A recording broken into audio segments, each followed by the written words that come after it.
Um, if this is a valid model, then surely creativity must also be embedded in this model. And I love this interpretation of personal creativity by Carl Rogers. The emergence in action of a novel relational product growing out of the uniqueness of the individual on the one hand, and the materials, events, people, or circumstances of his life. And product just doesn't actually mean a physical object. It could be ideas, material, or virtual objects, practices, performances, relationships, and so on. And it seems to me that originality comes from the fact that we are all very individual, unique people with unique pasts, unique ways of seeing things. And if we relate it back to an ecology, a unique way of connecting things up and forming relationships. And that our creativity, therefore, is creates this sort of uniqueness. So creativity and the making of meaning emerges in the same way that learning, development, and achievement is all part and parcel of that. So, to my mind, it's a way of integrating all these things in a single framework. And again, would really like and value your uh, opinions on that. So I want to bring it now to, I suppose, the sort of practice that you can relate to more directly before inviting you to think about how this could be applied to your own practice. Um, so that's simply the same map that we used before for a teacher in a primary school environment. We can use, I think, the same sort of map, the same parameters for the learning ecology in a higher education situation with a teacher engaging her learners. There's probably no need to go round the map again, but uh, learning emerges. So the outcomes then, teacher determines what has been learned through the interaction, observation, feedback, and assessment. So we didn't really touch on that in the last slide, but it's the teacher is determining in this type of ecology for learning. The teacher creates it. The students participate. It's an interactive process between teacher and students. It's a relational, transactional sort of process. Learning is constructed or co-constructed in the environment by all the participants. But ultimately, in this sort of environment, teachers determine what is learned through these sorts of processes. So in a sense, it's an ecology, learning ecology produced through pedagogy, as opposed to an individual producing their own self-determined learning ecology, which might be a heutagogical approach, if that's the right way of looking at it. I'm going to show you one very quick example of how the framework's been applied, and then I'm going to invite you to try and think about how this might be applied in your own context. And I've been helped here by a colleague of Chris's, Eleanor Hannon, at MMU, who did a workshop, I think, last year, and in a conversation, again, one that Chrissy was involved in, a Google Plus #creative HE conversation. She tried to apply this framework to this practice, and there's a YouTube clip, by the way, here, which Elias very kindly put together. And after this conversation, I hope you'll have a chance to look at it. But essentially, what Ellie did was draw a picture of a situation, a staff development situation, in which she wanted learners to experience using video. So that basically, it's how can we use video for teaching with our students? And she set up the room, 4 tables with a variety of equipment, the resources there, and invited them to undertake activities which she had designed, different activities on each table. And then she tried to apply the framework, and you can see all those comments in blue there were her own initial analysis, and then through conversations she built up a more detailed picture of how that framework, that ecological framework, was relevant and could be applied to that situation. So I want to now try and turn it over to you and see if you are able to think of a situation. Maybe some of you have managed to prepare in advance some sort of narrative or a picture of a situation that you've been involved in where you've tried to encourage students to use their creativity. And I want you just to think about how you might apply the framework to that situation, and then just see through that process whether anything emerges, any comments. Please keep the questions going on the side, and we'll have a few minutes of discussion after the reflective exercise. Thank you. Thank you very much, Norman. We'll give you a few minutes to focus on a response. Perhaps if you have already done this homework, I think it was homework, please let us know and we'll give you the microphone or share an artifact or a link to a resource you have created here. Okay, I don't know if Halla would like to take the microphone here. Halla? I think she's typing.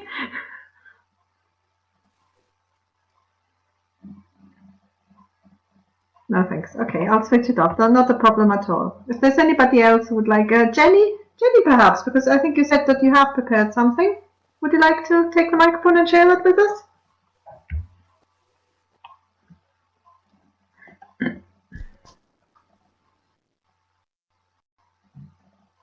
Jenny, where's Jenny? Where's Jenny? I can't see Jenny now.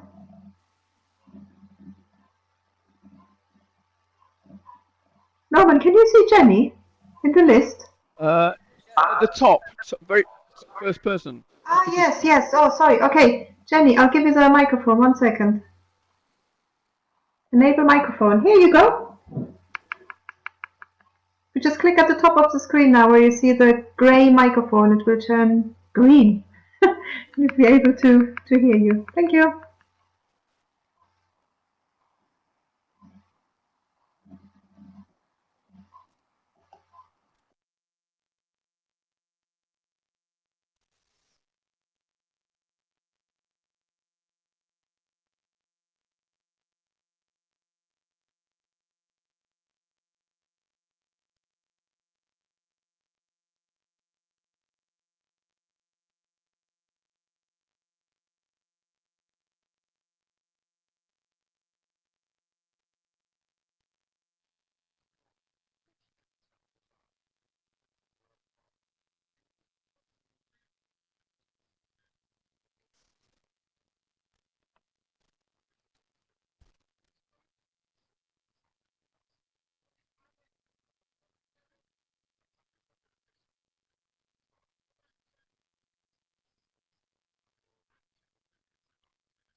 Hi, Jenny. If you would like to take the microphone, all you need to do is at the top of the screen, next to where you have the top line meeting layout pods audio, you see 4 symbols. If you click on the one that looks like a microphone, it will turn green and then we'll be able to hear you. Thank you.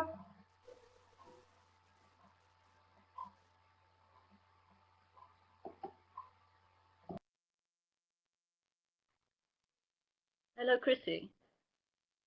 Hello. Yes, hello, we can hear you. We can hear you. Oh, good. All right. No, you asked me about my 200-word summary.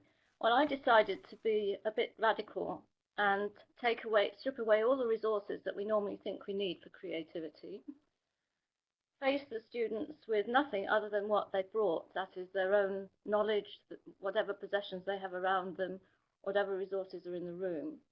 give them a very simple task that they have to come up with something totally novel. It can be utilitarian or it can be an artifact. They have a limited time in which to do so. In retrospect, I didn't do this consciously, but it seemed to me that I was actually demonstrating or following the model, Rogers model that Norman showed in his slide. I wondered what other people thought.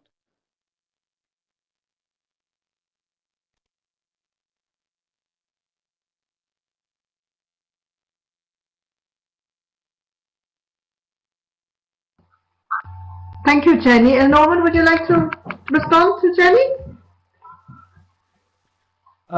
It seems intuitively right, is all I can say. I think what Jenny has said is the sort of thing I've experienced when you think in those sorts of ways.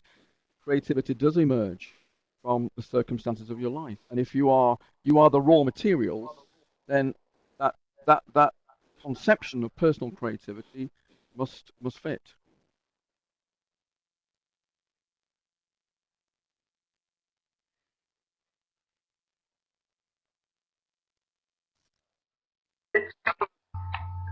Norman, we have a question here from Linda.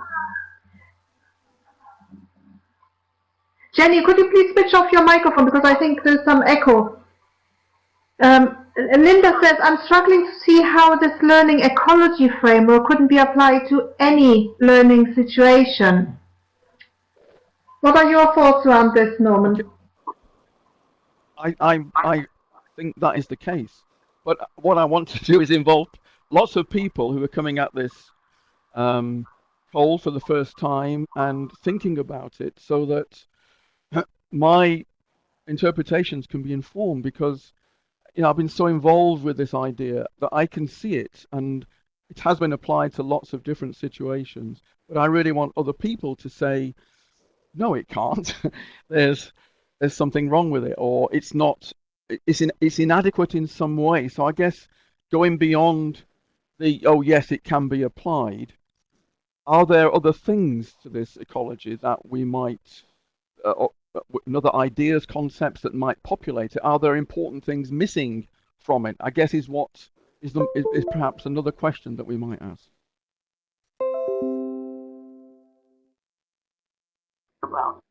Thank you very much.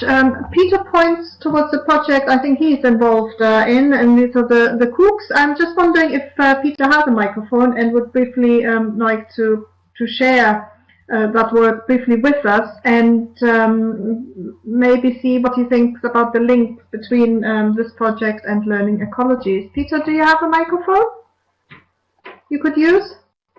He's typing. I'm going to give you a microphone. There you go. I have no microphone, unfortunately.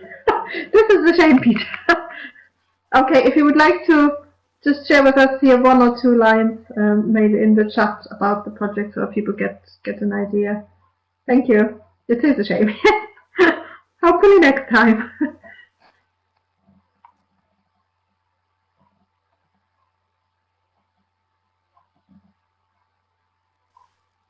Chrissy, I'm very conscious. Chrissy, I'm very conscious that this is a lot to ask in a few minutes, and okay. I just wanted to remind people that there's a link at the bottom of the slide where people can give feedback again on their own narratives, so that after this conversation, I'll put together a response if people have been kind enough to share their views, and I'll put that back on my webpage so that people can see what's been said.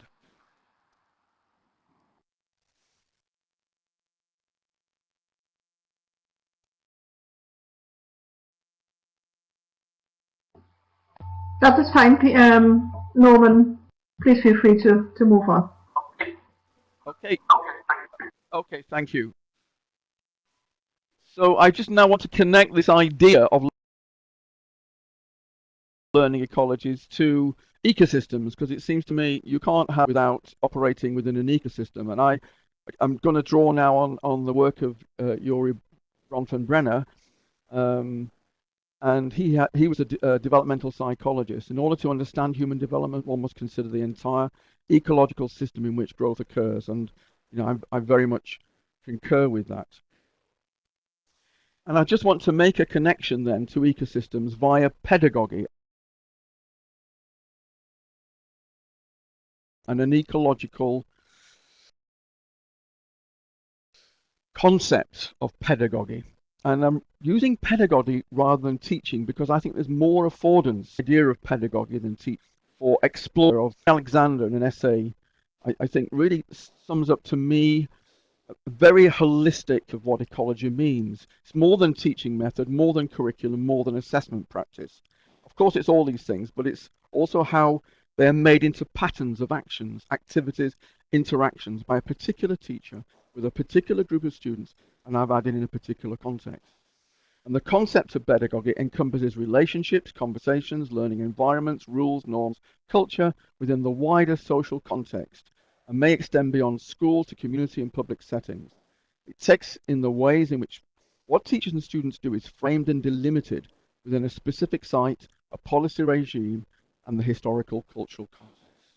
Well, that, I think, is a wonderful example of a way of seeing this idea of pedagogy in an ecological way that's connected from the teacher's particular practices through the social environments in which those practices are practiced to the bigger environment policy that shapes all these things. So Bronfenbrenner developed this idea of ecosystems theory in which he has like a nested structure. So any system, we're looking at the higher education system, but it can be any sort of system, is hosted by a macro system, our society, our government, our economy. And that macro system shapes everything that happens within it. So our higher education system, there's a historical context to it. It's evolved over hundreds of years. There are expectations in our society. There are expectations from employers, communities, and the economy, of course, wants graduates who can perform in that economy and generate the wealth and cultural value so that we have a healthy society. So the macro system envelops everything. And then ecosystems form within the macro system. So if we look at a university, the institution itself has leadership, culture, infrastructures, frameworks, policies, resources for learning. And one of its missions is to support learning and the social practices that enable learning to happen. And then at the heart of the ecosystem, and this is the one that we're concerned with as teachers and learners, is the mesosystem. And the mesosystem is the place where learners, where teachers design programs and learning experiences, opportunities for students to learn, interact, and not just teachers, but of course anybody who's involved in student development. It's where programs and modules are designed and created, and where teachers animate their designs in real learning processes. And the microsystem at the heart of this is the individual learner. It's how they access what we're saying, the ecologies that teachers create in order to learn. And in that way, then, we connect the individual learner to society through these interactive processes at these different levels. So that's quite a simple way of looking at the idea of ecosystem. And of course, every level is important and every level interacts with every other level, although the likelihood is that interactions will be concentrated at particular levels. And this is a similar diagram, but it was just to emphasize that the teaching and learning practices take place in this mesosystem example. So we can start looking at the package of pedagogic practices, like, if you like, the model of Sage on the stage, Guide on the side, and Neda in the middle, as the places, the sites at which teachers create different sorts of ecologies for learning, into which students will participate. And in a sense, that's almost as far as I've got with this, exploring this idea at the moment. One of the things I'm very interested in exploring at the moment, though, is the idea of signature pedagogies. Those pedagogies which are developed, particularly within professional vocational education, which characterize that particular discipline. And they are the pedagogies which, if you like, replicate the real world operations of being a professional in that real world, whether through simulations within a higher education environment or within real world locations and situations. And of course, academic disciplines also have signature pedagogies, but there the discipline is not, the pedagogy is not trying to, if you like, create apprentices which are both cognitive and embodied physical and emotional and moral. They're really apprenticeships which are built around the idea of a cognitive apprenticeship. Seems to me that if we're to understand how creativity works in higher education, we need to understand the sites for creativity within these particular types of pedagogy, signature pedagogy. So the point I'm at now is really trying to understand how this idea of learning ecology connects to the particular pedagogies that teachers create. And my synthesis diagram so far, which again is a bit like the framework diagram, it's really an attempt to say, here's a map of, if you like, any sort of pedagogic situation. It contains those things which are in the learning ecology, the teacher, the students at the heart of it, the people with their past histories, bringing everything to that situation, the teacher through her skill generating activities which connect to affordances that she can see and trying to create. She has her own process, and the learners have their own process by engaging and participating in those activities. There are resources in the environment, spaces, relationships, and the pedagogic context and cultural context which feed into the thinking of the teacher and ultimately her behaviors and practices. And that's an attempt to try and distill all this complex stuff around the idea of learning ecology and show how we take a particular pedagogy, how would that map on? And I think that's the next step, to look at very particular pedagogies and see how each of these dimensions then is reflected in that particular pedagogy. So I'm going to pause there and see if those ideas make sense to you.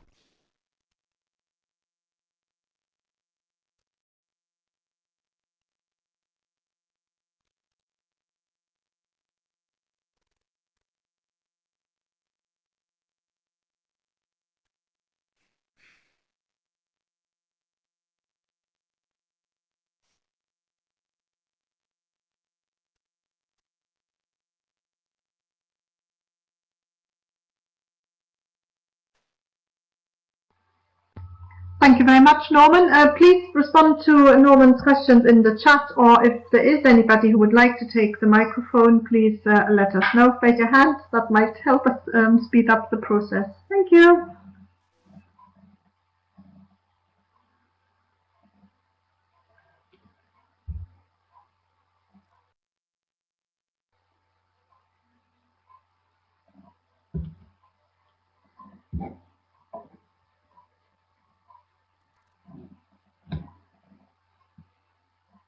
Can I ask you a question, Norman?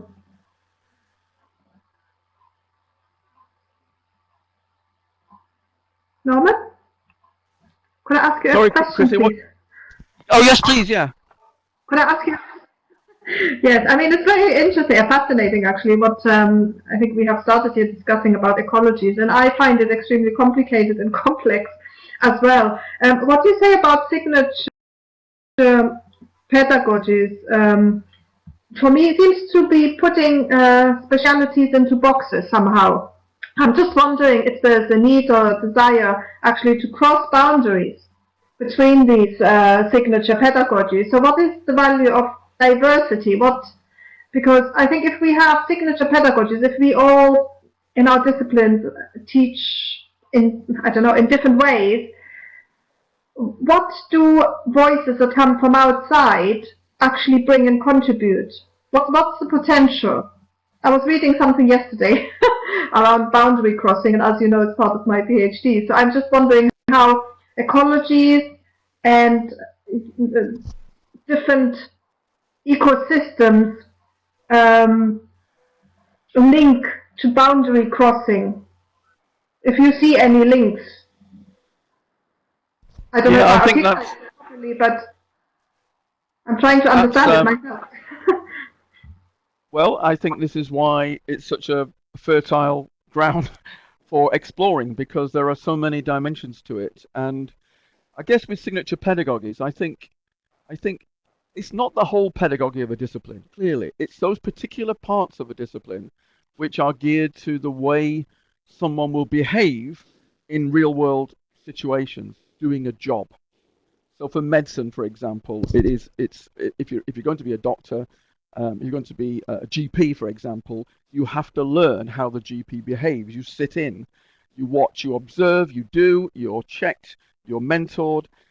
It's that sort of very specialist area. But a lot of the discipline will use pedagogies which are common across lots and lots of different disciplines. So there is already a commonality in teaching and learning across disciplines, but the highlighting the signature pedagogies was just simply to say that there are very particular aspects of disciplines which are either distinctive, wholly distinctive to the discipline, or they do it in a particular way in that discipline, which is different to what other disciplines do.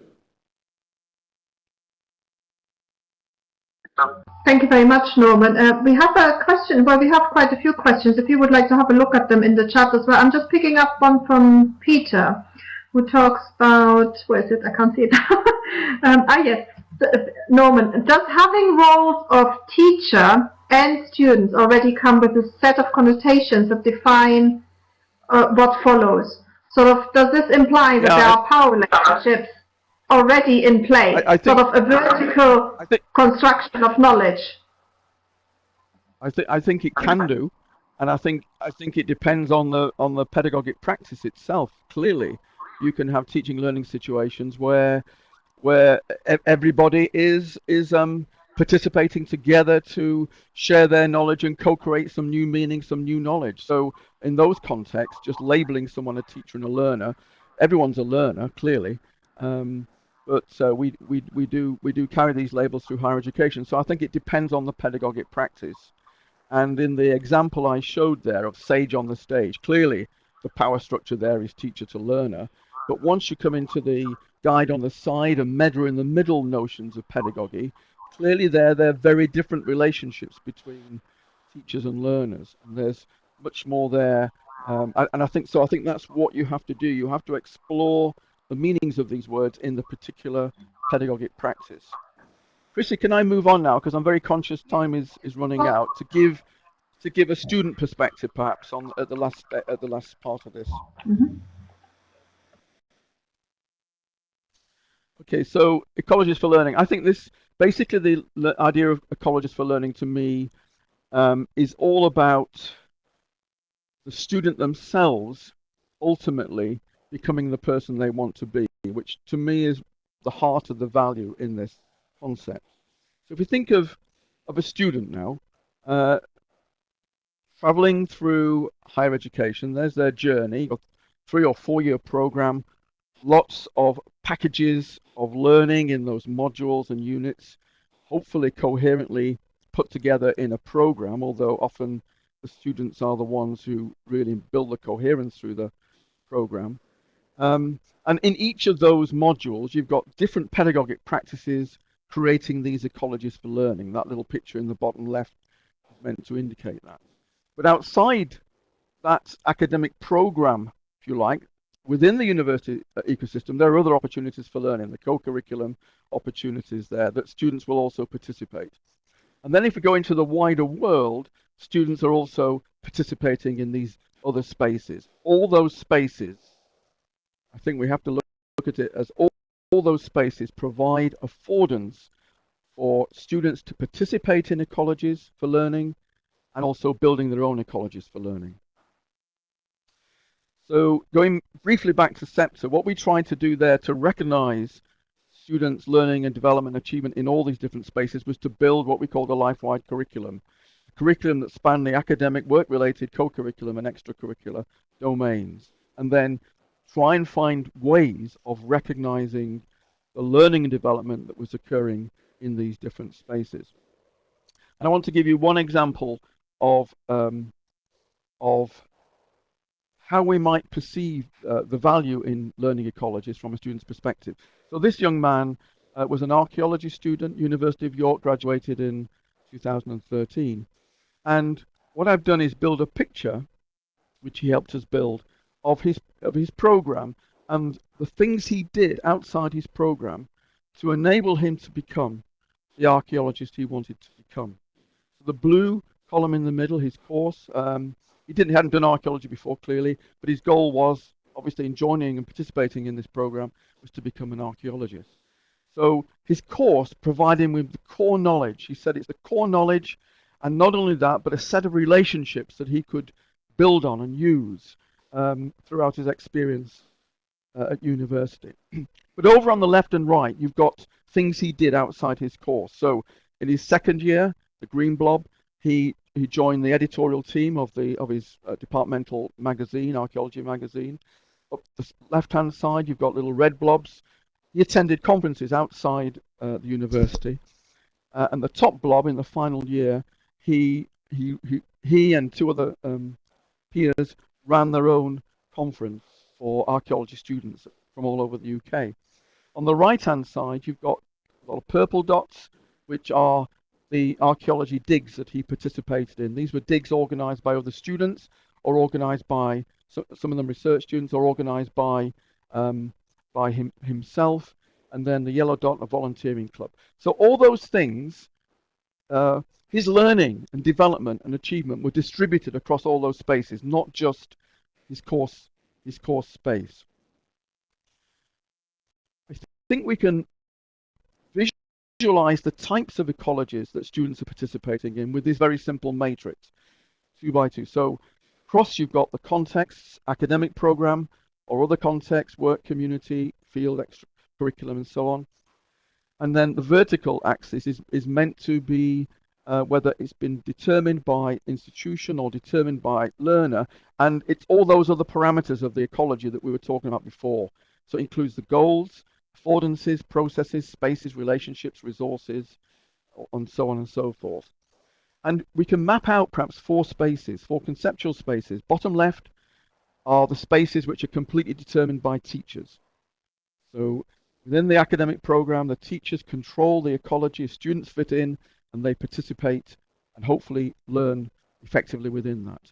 Top left, you've got teachers, again, significantly controlling it, but they give the students space for their own goals, their own creating their own affordances, maybe creating their own processes and resources. So, for example, problem-based learning, inquiry-based learning might fit into that category, where the teacher is more facilitating and resource builder than actually teaching in a sort of instructional way. Bottom right, outside the program, you have context, which is significantly determined by the learner, but also in cooperation with other people. And then the top right, entirely determined by learner. So you move from pedagogical in the left to something much more heutagogical in the right. And if you then map out these, you see this sort of pattern, with most of the course being, if you like, in the A box, the bottom left, the teacher determined, and then just within that, a few nuggets. In his case, his final year dissertation and a seminar that he had to lead in the final year, which he felt he had a lot more control over. And then the C and D spaces are these where he's got a lot more involvement in shaping that ecology for learning. So it seems then to me that this is one way that we might view the whole ecology of the student. It's traversing different ecosystems, the institutional and the wider world. But for that person, that student, what it's all about is becoming the sort of archaeologist he wants to be. He's creating meaning. It's becoming meaningful to him. The archaeologist he wants to be is what he understands by what being an archaeologist means. And it seems to me that we could look in higher education much more at how students are developing across all the spaces that they occupy in this way. So I'm very conscious now we're on the hour, and I have lots more questions in a sense for you, and I'm hoping that you're providing these questions in the sidebar. I promise to look at them and try and respond, put some sort of response together, put it on my website, and I'm also very happy to continue the conversation.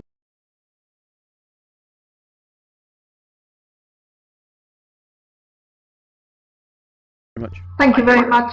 Thank you very much, Norman. That was fascinating. Loads to think about, I think, and consider also for practice to change. The chat here is on fire.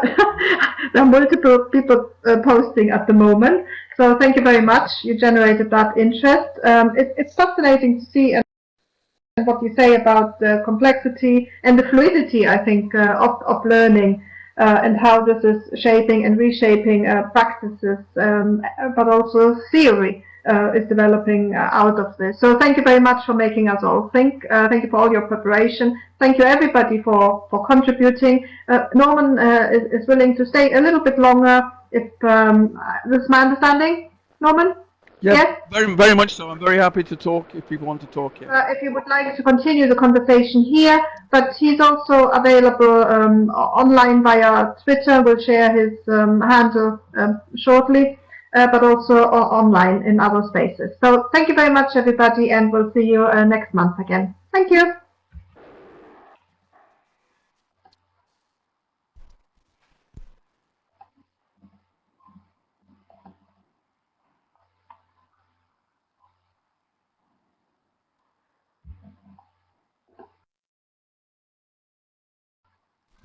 Christy, someone's Zainab has raised a hand. Yes, let's have a look.